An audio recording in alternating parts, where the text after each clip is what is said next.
Hi, this is Dominic from Paphos Life, and in today's film we're exploring the north coast of Paphos. So let's have a look at the map, and here's the area covered, and we start off at Aphrodite's Baths, then we drive down to a main coast road which leads in onto Latchi and Polis, and then we have a little wander through Polis, and then we drive through the other side heading towards Paphos, but we stop at Limni Pier.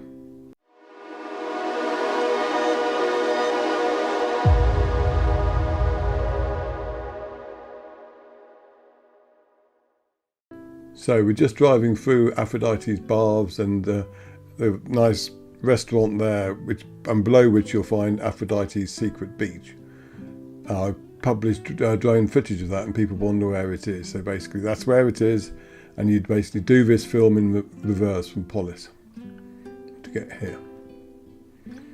But now we're heading towards Latsi. The first point of interest would be the dog beach, which is on the left up here. I'm not sure where the turning is because it's not very well signposted from this direction. But it's not as bad as I thought it was when I first got there, because when I first visited it, this was after I'd been to the dog beach in the east of the island, which was spectacular. I came here and it was just a mass of boulders. But it turns out that they'd put the no dog signs. In fact, I think that was a turning there for it. They put the no dog signs the wrong way round, or someone had turned them round. So basically, the area you were allowed to take the dogs was next to that, and it was a lot nicer. And if you go there in August, you'll find the whole place packed out with Cypriots, with tents and all sorts plonked there. A lot of them will come to all the coastline from here to Polis, and they'll take over all the beaches.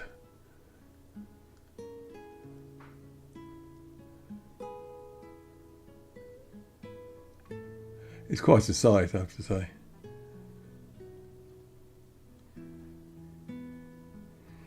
Countryside here is absolutely beautiful. On the right you've got the Akamas Hills, and there are numerous beaches on the left. If you go to paphoslife.com/directory/beach, you'll get a list of where all the beaches are, and with photographs and virtual tours, etc., etc. And that will show you where they all are along this strip. I do want to update that though, because I think a lot of the pictures were taken before COVID, so interesting to see how it's all changed. A lot of it hasn't changed at all. I mean, Shalavo Beach, which we'll come to in a little while. Well, we'll drive past the turning for it anyway. Still looks the same as it did then.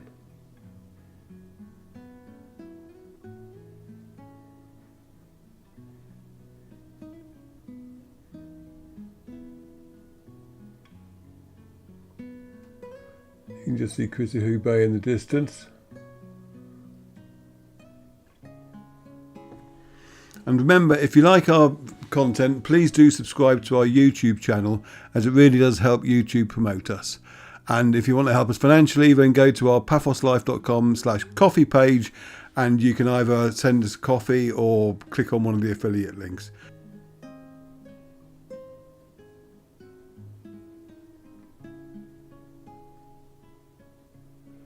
And this is the main hotel in the area. I think it's called the Inasa Hotel. It looks very nice from, I've only ever really seen it from the drone, but I've been to the beach in front of it, and it's very nice there as well.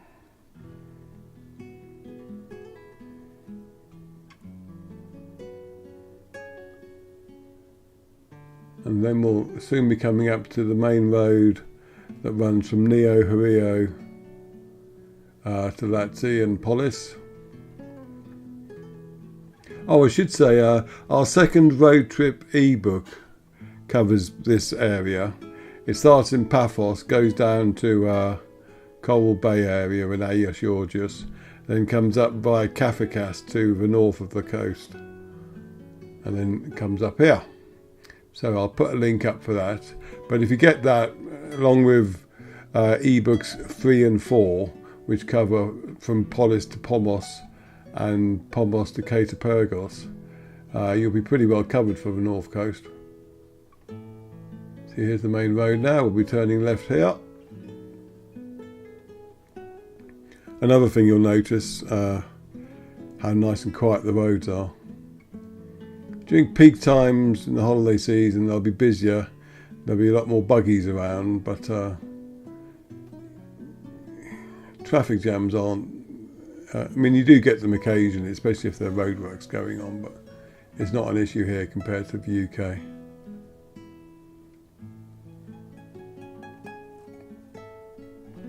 There was a faint mist over the sea this morning when I made this. You can just see the haze in the distance below the hills. On clear days you can actually see the mountains of Turkey.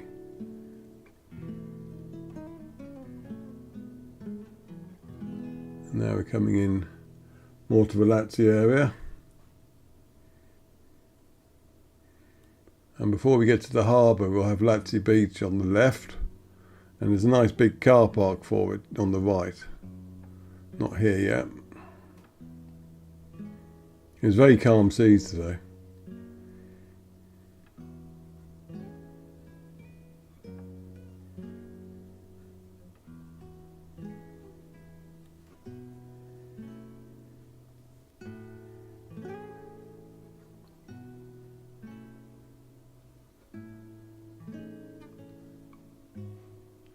So this is taking us into Latsi Beach now. They've been doing a lot of work on the roads between Latsi and Polis. And they've been doing some building in Latsi as well. I'm never that sure what's going on. I'm saying that because someone was asking, and I don't really know. I mean, they at Polis campsite, that's being renovated, and I have no idea what's happening there. I went to their meeting, the town meeting they had, but obviously it was all in Greek, and the Greek that was way above my level. So we're going through Latsi now. Park in numerous places. If you park there, you'll be on the harbour, and there are lots of restaurants there. They're very nice and very popular, especially if you like fish. Anyway, that's not all. They don't just do fish exclusively, I hasten to add. Yeah, anyway, so the campsite, I went to the meeting. I saw lots of pictures about campsites, etc. So we're definitely keeping it as a campsite. But I don't know anything about timescales, when it'll reopen, or what they'll have done there. But it did look nice from the plans from what I saw. So something is going to happen. And something's happening here as well, but I'm not sure what. I am in the dark. I do know, though, that the whole area is very nice. It is a crying shame about the campsite, and more importantly, the nice beach that goes next to it, because at the moment, as far as I'm aware, there aren't any facilities, like there's no loos or anything. So hopefully they'll sort that out before the main tourist season takes over, even if they're just temporary measures. But we're going through Latsi, and then next up you'll get Polis Municipal Beach.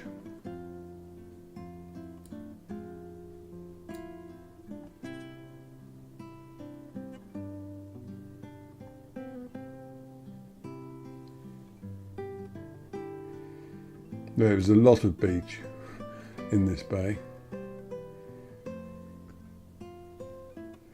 It may not be ideal for making sand castles in, but it's certainly a nice, beautiful place to come and do your sunbathing. And I could be wrong. It could make, I mean, it's ages since our daughter was of the age where she would require me to build her sand castles for her to then destroy.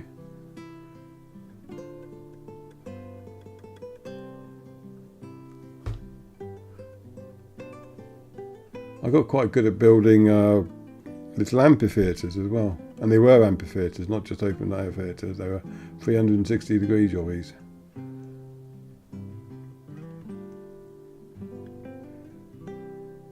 Now heading into Polis. There was a turning there, you could have gone left, which would have taken you to the campsite. And before then, if you'd taken a sharp left, there'd have been another beach, which is quite nice. It only has in terms of facilities, it's got like a shower, which is more or less a tap basically, and a little changing room. There's no loos or anything, but it's very nice for having a swim, doing some sunbathing. And sunbeds do get placed there.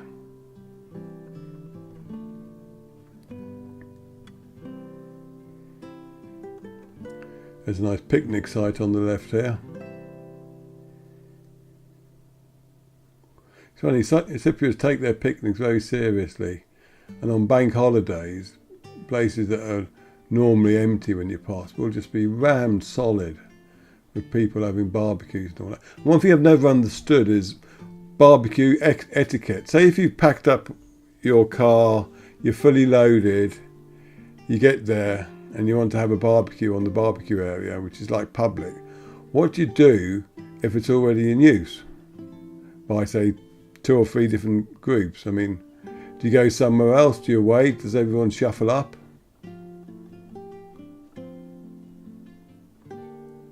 I don't know, perhaps they have some booking system.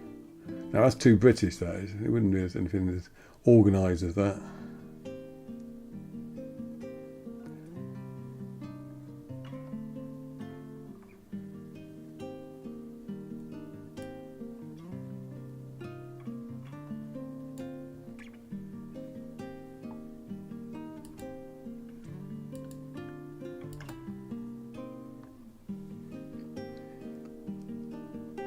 Here I'm talking about the roadworks. They're doing this bit up here,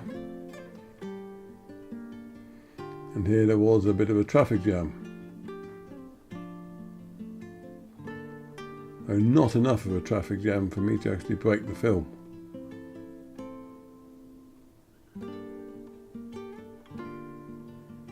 There's one of their nice new mules on the right, probably the best one actually, this one. Apologies if you spent a long time doing one of the others. You just happen to like this one.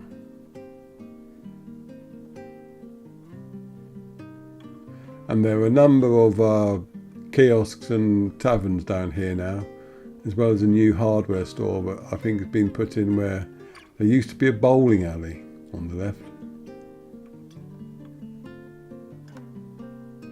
That restaurant there on the right is very nice. I definitely recommend their mixed grill if you've got an appetite. And they do superb, nice big pork chops as well as kebab. They do pizzas and stuff as well, but I like the local meat stuff, so they do. Proper Cypriot nosh. And decent chips as well.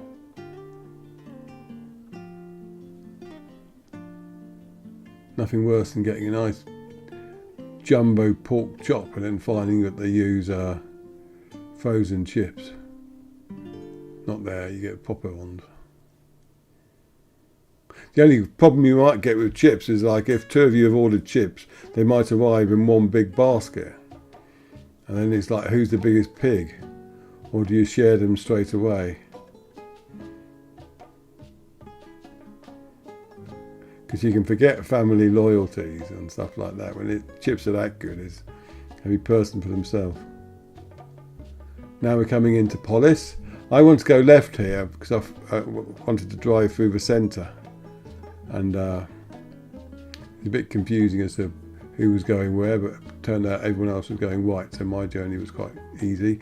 And for a change, I'm driving in where I'd normally walk, because I normally film this bit for when it's the Christmas village down here. And it felt weird driving down here because, as I said, like for the last couple of years I've only walked down here filming, and there's obviously not any Christmas decorations at the moment, but just imagine this festooned with lovely lights and baubles.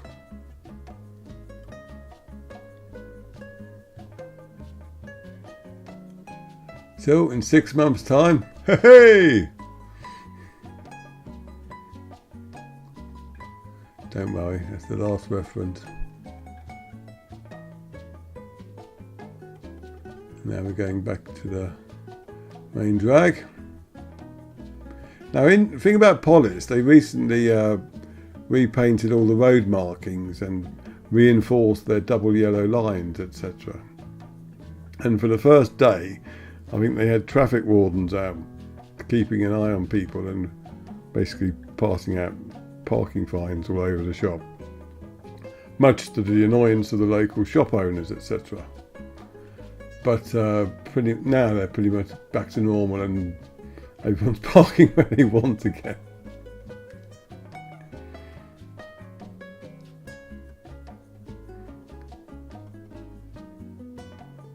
It's just a bit too anarchic, Cyprus is, for the concept of traffic parking regulations.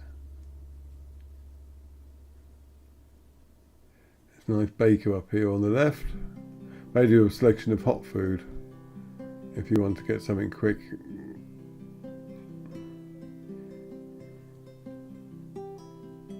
And returning left here. And there's a Papantonio's supermarket on the right. It actually has two entrances to it. But technically, really, that one there on the right is the exit. I mean, I used to, when I first came here, go into that little car park on the right and turn round to go up there. And then I realised that there was another entrance for it just here, which makes it easier. And especially if you're going from there to Paphos, you'll want to come out that way as well. Otherwise you'll be on a dual carriageway. So now we're in the eastern part of Polis.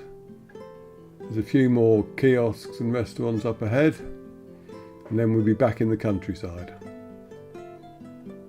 If you carry on this road, you'll eventually come to Paphos and Katapergos, beyond which is the occupied territory. That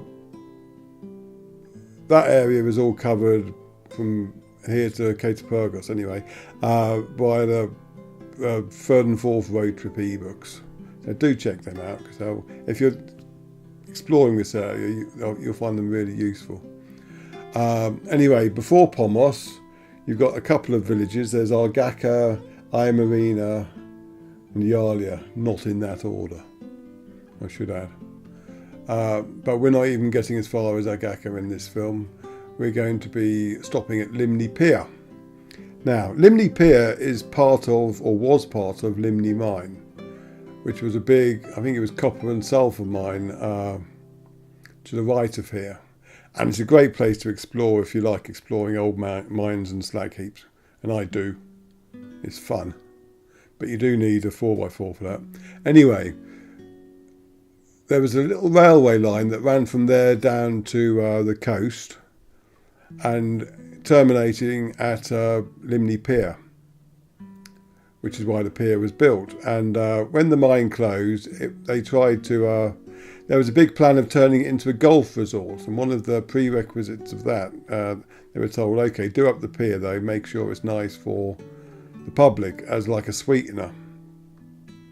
So we did that, and they removed all the railway lines. They actually just dumped them in the sea, believe it or not. I know this because I found them. It's a couple of 100 metres away from them, downstream towards Polis.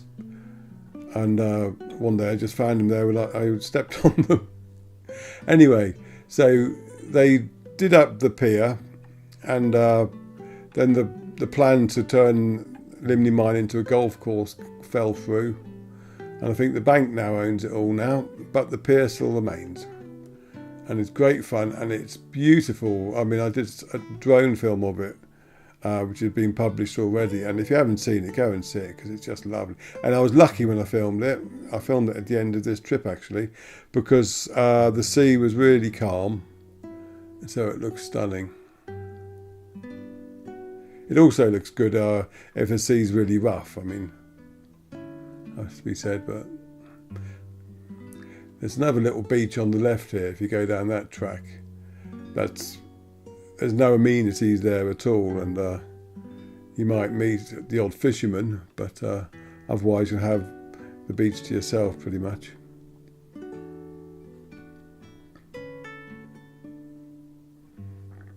So on the right here is where you go if you want to go and visit Limni Mine. But don't attempt that, seriously, if you haven't got a decent 4x4. And we're coming up to Limni Pier itself. And I have to say, sat here, watching it, all I want to do now is go for a swim there. So here it is. These buildings here, you can't buy anything from them. They're just ruins, relics of when it was an active mine. That's the pier itself though. So run up there and jump off the end. And on that happy note, I will see you in the next film. Cheers.